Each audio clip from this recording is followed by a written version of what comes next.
अवैध कॉलोनी कांड। मामला है किठौर नगर पंचायत का।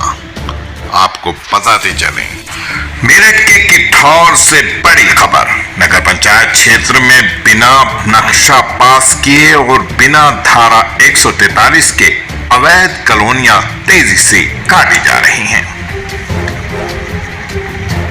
भूमाफिया सरकार को करोड़ों का नुकसान पहुंचा रहे हैं।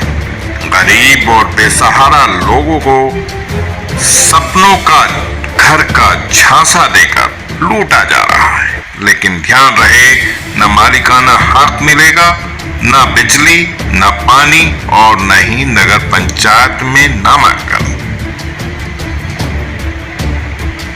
बिना धारा 143 की मंजूरी के किसी कृषि भूमि को कॉलोनी बनाना पूरी तरह गैर कानूनी है। जनता को चाहिए कि किसी भी कॉलोनी में प्लाट लेने से पहले असली भूस्वामी और खसरा रिकॉर्ड की जांच कर ले।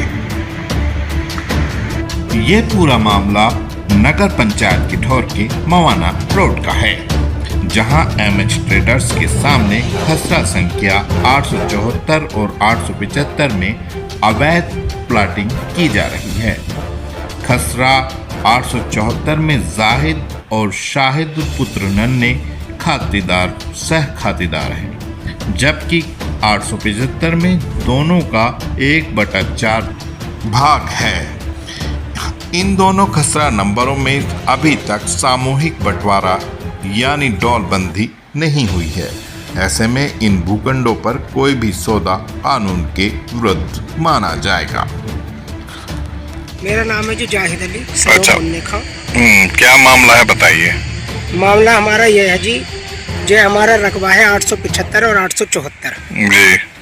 तो इसमें 874 में हम 1/2 के हिस्से 4 के हिस्सेदार हैं और 875 में 1/2 के। दो भाई हैं, शाहिद और जाहिद।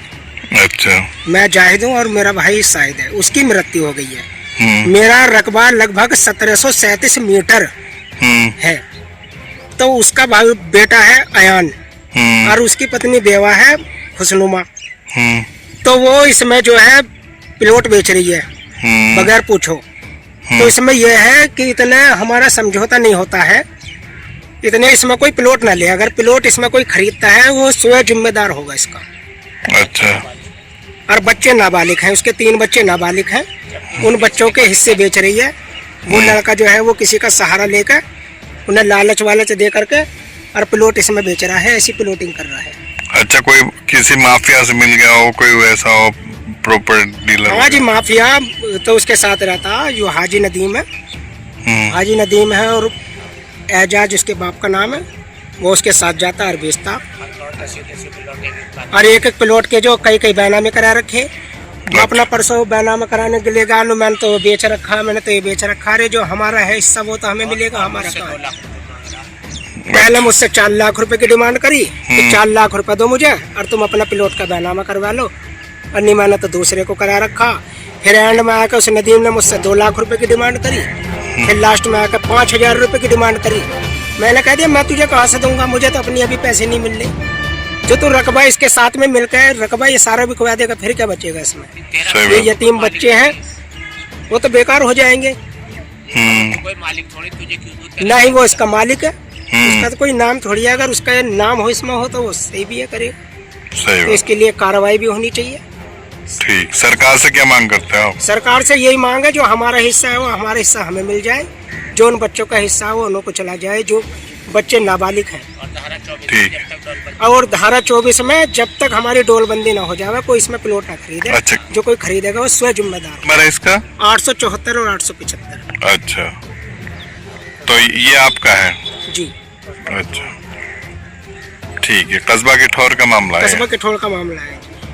तो इस बारे में आपने कहीं तहरीर दी है, अधिकारी से बात की है इस बारे में भी? तहरीर तो मैंने ले रखी है, लेकिन मैंने दी नहीं। मैंने ये नहीं दी कि हमारी भाई जो अभी बेवा है, बच्चा तो बालिग है, लेकिन बच्चा दूसरों का सहारा लेकर ये गलत कदम उठा रहा है। उसके भाई तो नाबालिग है सारी, उसकी थोड़ी हाँ, है। तीन बच्चे जो नाबालिग हैं, 2 बच्चे बालिग हो रहे हैं। लेकिन मैंने उससे कहा भाई ऐसा मत न करे, गलत बात है, ये तो बच्चे बेकार हो जाएंगे जब तू बेच देगा सब। उसकी समझ में नहीं आई। मैं कर लूंगा, मैंने 2-3 दिन कॉल करी है उसे, जो है मुझ पर रिकॉर्डिंग भी है उसकी, अगर कोई अधिकारी मुझसे पूछना चाहता है कि रिकॉर्डिंग है तो मैं वो सुना सकता हूँ कि नकाजी कर लेंगे, तुम रिपोर्ट मत दियो, अपनी वापस ले लो। ठीक। नदीम अब्बासी के नाम से चल रहा है, टाइप वही कर रहा है सारा मामला। मुझे वहाँ भी उन्होंने धमकी दी है कि तू यहाँ से बाहर निकल, तू घर तक नहीं पहुँचेगा। रमजान का महीना, मैंने कह दिया अरे तू मुझे क्या मारेगा। अच्छा, तो मारने की, जान से मारने की धमकी दी है? जान से मारने की, जब उनने ये कह दिया कि तू बाहर निकलिए यहाँ से, तुझे मैं बताऊंगा, तू बयानामा कर। तो इसको लेकर आपने उसके खिलाफ लेकर तहरीर है, की? अगर वो बच्चों की, इन बच्चों के नाबालिग बच्चों की अगर जमीन बिकवा देगा तो उन बच्चों पे क्या बचेगा। ये तो बच्चे बेकार हो जाएंगे, सारी जमीन बिक जाएगी उन बालिकों से। जो बच्चे बालिक हैं वो बेच देंगे और नाबालिग बच्चे बेकार हो जाएंगे। अगर मैं उनके लिए मुद्दा नहीं उठाऊंगा ये तो मेरा कोई फायदा नहीं होगा, उनके चच्चा होने का मेरा कोई फायदा नहीं। ठीक। तो मैं चाहता हूँ उन नाबालिग बच्चों की जमीन बच जाए, वो बिके ना, जब तक वो बालिग ना हो उनकी जमीन बिके ना। अच्छा, जिस तरह से तुम्हें जान से मारने की भी धमकी दी है, तो आपने तहरीर क्यों नहीं दी अभी तक? इस तहरीर मैंने यही नहीं दी, जब वो घर का मामला है, हमारा भतीजा उसके साथ जा रहा है, जमीन बिकवा रहा है, बेच रहा है, तो मैंने तहरीर नहीं दी, भाई बैठ के समझौता हो जाए। ठीक। अजय लेकिन नहीं मानेगा, इस पे भी मैं ये आपसे मिलाऊं, अगर इस पे भी नहीं मानेगा तो तहरीर में दी। ठीक।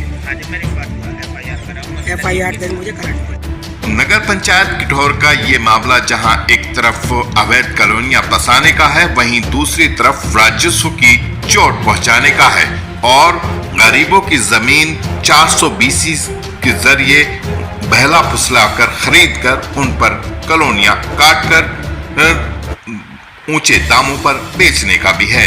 अगर समय रहते प्रशासन द्वारा इस भूमाफिया पर कार्रवाई नहीं की गई तो इसके जरिए भूमाफिया राजस्व की सरकार को बहुत बड़ी चोट पहुंचा सकता है। ताज़ा जानकारियों और खबरों के लिए हमारे चैनल को सब्सक्राइब कीजिए, बेल आइकन दबाइए, जिससे बने रहें हमारे साथ। देखते रहिए फेस टुडे न्यूज़।